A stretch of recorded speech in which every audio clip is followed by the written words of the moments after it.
Hi there, it's Ken again from Ken's Christmas Village. In my last video, I started to show you how to create a sculpted backdrop to make it look like strataed rocks. You'll recall that what I did was use a hot tool to sculpt some grooves into a plasterboard, a polystyrene board, and then I covered it with two sorts of filler. I used standard plaster of Paris, and I also used some, I think it's called Glide Poc or Glide Pro, which was a builder's filler that had been left in my garage by a builder that I had in my house. I've done the research on the two different fillers and they both work out about the same price.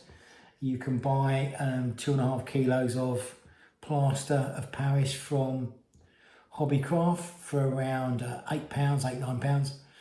And the filler is about the same price but in slightly bigger bags. Anyway, I'm going to use the builder's filler because I've got it, so why waste it? And I also quite like the way when it got thick and heavy, it gave me more lumps that I could sculpt as well. So that's why I'm going to use it, and you'll see the end results when I've finished it. So what I've now done is go on to start painting it. Now, I'm using these paints. These are acrylic paints, again, which you get from Hobbycraft, done in all sorts of colours. I tend to use dark colours. I tend to use black. There's one here called Payne's Grey. And then there's Burnt Umber, which is a very good earthy kind of brown colour. And then I also use white as well, which I mix together.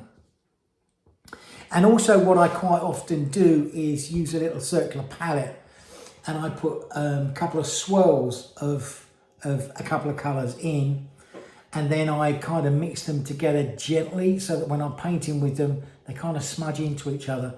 So I don't necessarily put a brown and a white together to make a lighter brown. I'll leave them in the swirls so I can dab them together to kind of get them to highlight both colours whilst I'm painting. So let me show you what I've done. And what I've also done is used a brush like this just to paint snow onto the edges of the sculptures. You'll see what I've done. So the colours I've done, you'll see here, I'll disappear behind my board now, so don't worry. I used black on the top there, and then here you can see I've used grey in this middle section. I've used a bit of brown there, and then grey down here, and light grey down here. I used brown there on its own, didn't like it. I used brown mixed in with other colours here, and I did like it. So this is the kind of colours that I'm going to go for. The grey and the brown mixed in with it. I'll move that into the centre because those are the colours that I quite liked. Now, what I did was I used this brush and I dipped it into the white acrylic paint and then gently just paint along these edges like that. Be careful not to go too heavy because you've got to remember that if it's a rock surface, the snow won't cling to the flat surface. What it will do is just sit along the edges. I'm going to come out from around the board now because I might have sounded muffled behind the board. All I do on this front edge is now and again I just gently dust across it to give a slight fleck of colour, which you can see there and there. But here I lay the white paint in with the edge of my brush just to these grooves so that you can see where the snow would build up in the grooves.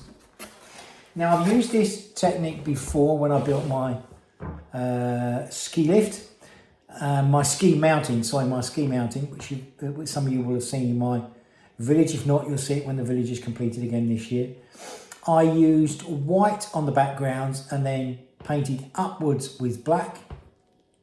Then I created another base for my ballroom and I coloured it black, and then I painted down with the white to create snow. Both areas worked. The mountain I put more white on because I thought it was a ski slope, and a mountain would be mostly white with just a few bits of dark. But where I want rock, for a rocky outcrop, I put the dark base in and then just put the snow along the edges. So that's where I am so far. I've decided, I showed you my first video that I had two sorts of boards, this thin board and another board that was slightly thicker. I'm going to use the thicker board.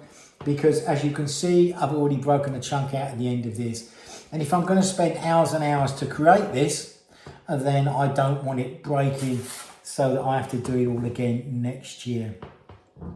Okay, I hope you find that helpful. If you've got any questions, just ask, please. I think you can probably message me through my YouTube channel or through the Facebook groups that we're in. What I'm going to do now is take the next few dates to actually to persevere and actually create the big sections. So I won't do any more videos until I've completed it, and then I'll show you the completed backdrops. Otherwise I'll just do more and more videos, which will drive you all nuts. So what I would say is, certainly with the painting, less is more. Be careful you don't get carried away with the snow, put too much snow on, because you'll then destroy it. And just play with it. There's no right, there's no wrong. Some rock, I went down to Cornwall last year, saw on a beach some striated rock, and this is where I got this idea in my head from. Some of it was very light, some of it was very dark. There is no right or wrong, so don't worry about it. There are loads of techniques out there. Lots of people use different methods. Some use scrunch paper, some use carved rock, some use the foam that you use to put flowers in. It doesn't matter. You've just got to create something that you like, that looks nice in your building. Some of you may have seen the one I did last year where I used a fabric. I had a fabric that had foil on the back, and it was pre-printed on one side with like a rock effect, and you just crinkled that and then bent it over shape. I used that to create a base for my ski lift, and I used that over a box because I needed a box to fit the base of the ski lift too, so it had to be quite rigid. So I then used this fabric. There's lots of materials out there you can use, but I think styrofoam sculpting and a little bit of paintbrush and acrylic is quite fun. So have a go, and I'll see you again soon. Happy villaging. Take care for now. See you soon. Bye.